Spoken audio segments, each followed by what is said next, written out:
안녕하세요. 세무사님, 대표님들 너무 오랜만에 찾아뵈서 너무 죄송스럽습니다. 저희가 지금 스튜디오도 리뉴얼을 조금 하고 자료 리뉴얼을 하느라고 좀 시간이 걸렸고요. 앞으로 더 많이 찾아뵙도록 하고 더 자주 대표님들 얼굴 뵈러 오겠습니다. 자, 오늘은 오랜만에 주제를 좀 잡았는데 저희가 그 법인 관련해서 계속해서 이야기를 해드렸었잖아요. 지금 초심을 다시 좀 잡아가자라는 그런 의미로 주주관계약서 작성하기부터 저희 법인 초기 설립하는 것부터 다시 차근차근 설명을 좀 해보려고 합니다. 네, 오늘은 주주관계약서 작성하기라는 주제로 가지고 나왔는데요. 차근차근 한번 설명을 해보겠습니다. 주주관계약서라는 건 뭐냐면 저희가 사전적인 의미로 주주 사이에서 체결된 계약 내용을 기록한 서식이다. 이렇게 이제 나와 있는데 내용들을 좀 보면 주주관계약서에 있는 매매 조건, 매매 대금, 주권교부 및 명의개서, 특약, 효력 등을 기재를 한다. 굉장히 어렵게 되어 있죠. 이 사전적인 의미로. 자, 간단하게 얘기해서 뭐냐면 동업이나 동업하는 창업 형태에서 이제 많이 나타나는 형태인데 저희가 좀 살펴볼게요. 이제 개인 사업자도 동업이라는 걸 할 수 있고 우리가 법인 사업자도 동업이라는 걸 할 수가 있는데 계약서의 형태가 좀 크게 보시면 이렇게 달라질 것 같아요.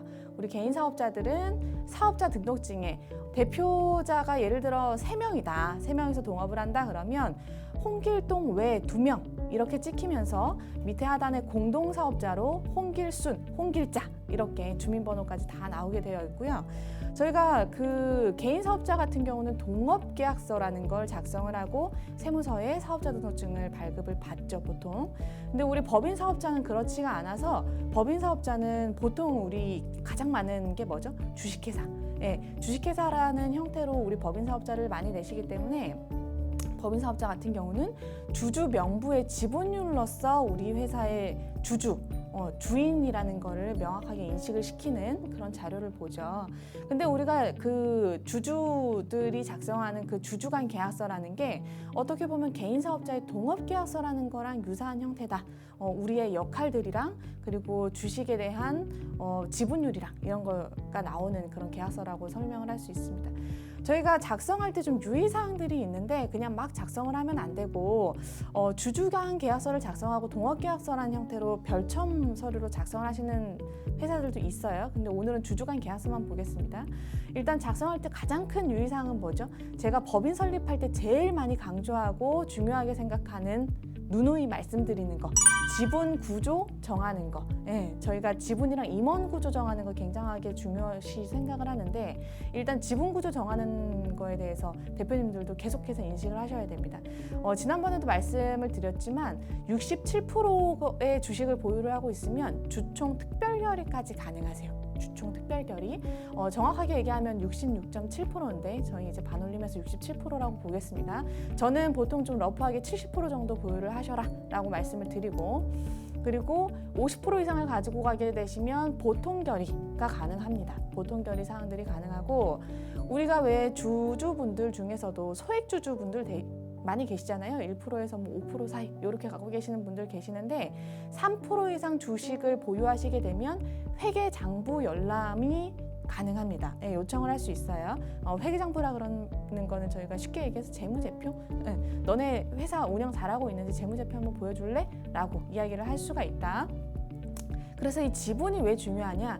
이제 뭐 보통 결의, 특별 결의가 뭐냐라고 물어보실 수도 있는데 그거는 이제 나중에 기회가 되면 다시 한번 설명을 해드리는 걸로 하고 이것 때문에 그래요.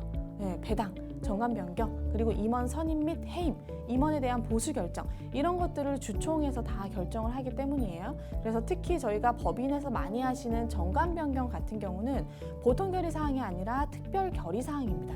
그렇기 때문에 되게 간단해 보이는 정관 변경인 것 같아도 67% 이상의 주주들이 동의를 해야지만 결의를 할 수 있는 특별 결의 사항이라서 이런 지분율, 대표님이 만약에 동업주주라 그러면 나 혼자서도 다 의결을 행사할 수 있는 지분율을 확보를 하시는 게 좋고 그리고 나머지 주주분들도 사실은 이제 그 주총 할 때 우리가 일반 중소기업 법인 같은 경우는 주주총회를 막 큰 사무실에 막 모여가지고 그렇게 진행을 하지 않잖아요. 그러다 보니까 대표님 혼자 진행하실 수 있도록 하시는 게 절차를 간소화시키고 굉장히 좋습니다. 안 그러면 다른 주주분들까지 번거롭게 매 의사결정 때마다 오셔야 되니까 그런 절차들을 좀 간소히 하자.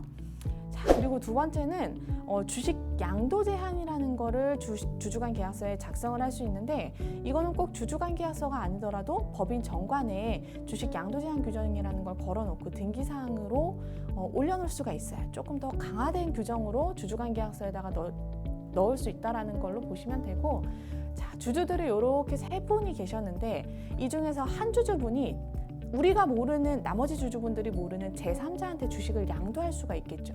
그렇게 되면 나머지 주주분들은, 남아있는 주주분들은 경영권에 대한 침해를 받을 수도 있고, 아까 말씀드린 뭐 재무제표 열람권이나 배당권이나 의결권 이런 것들을 행사할 수 있기 때문에 우리 셋은 똘똘 뭉쳐서 같이 가자라는 의미로 이거를 못하게끔 또는 좀 제한하게끔 이렇게 막아놓는 제도들이 있습니다. 그래서 이 양도 제한 규정과 더불어서 주식 우선 매수권 조항, 그리고 주식 병행 매도권 조항 또는 동행 매도권 조항, 돈방 매도권 조항 이렇게 표현을 합니다. 그래서 내가 먼저, 나도 같이 이렇게 이해를 하시면 되겠는데, 우선 매수권 조항은 내가 먼저 매수할 수 있게끔 나한테 먼저 기회를 줄래? 이런 얘기고, 병행 매도권 조항은 너가 30% 주식을 가지고 있는 걸 매도를 하게 되면 그럼 우리 주식도 같이 나머지 주주분들도 같이 매도할 수 있게끔 그렇게 해줄 수 있겠어? 이런 조항들을 넣는 거예요. 그러니까 무슨 의미냐면, 이런 양도 제한 규정, 우선 매수권, 병행 매도권 이런 조항들이 우리 셋이서 똘똘 뭉쳤으니까 끝까지 같이 가자. 우리 셋이서 뭘 하려면 서로 간에 서면 동의를 좀 얻고 그러고 진행을 하자라는 의미로 좀 서로 간에 좀 방어를 할 수 있는 그런 조항이라고 보시면 되겠어요. 저희가 그 동업주주 같은 경우는 처음에는 시작할 때 너무 좋죠. 이제 자본금도 좀 분할을 할 수 있고, 책임도 좀 분할을 할 수가 있고, 의무도 분할을 좀 할 수가 있는데, 이렇게 그 주주간 계약서를 명확하게 명시를 함으로써 역할들을 좀 나누고, 그리고 서로 간에 방어를 할 수 있는 그런 조항이라고 보시면 되겠습니다. 저희가 동업주주 같은 경우는 좀 리스크를 서로 안고 있다고 보거든요. 그런 것들을 리스크 방어를 할 수 있다고 보시면 되겠고, 자, 그리고 역할 분담, 수익이나 손실에 대한 배분, 페널티 이런 부분들에 대해서 명확하게 주주간 계약서에 써 있어야 돼요. 저희가 서로 이제 좋자고 하는 그 사업이기 때문에 이런 내용들이 너무 디테일하게 들어가면 서로 간에 조금 언짢을 수 있는데, 그 언짢은 거 잠깐입니다.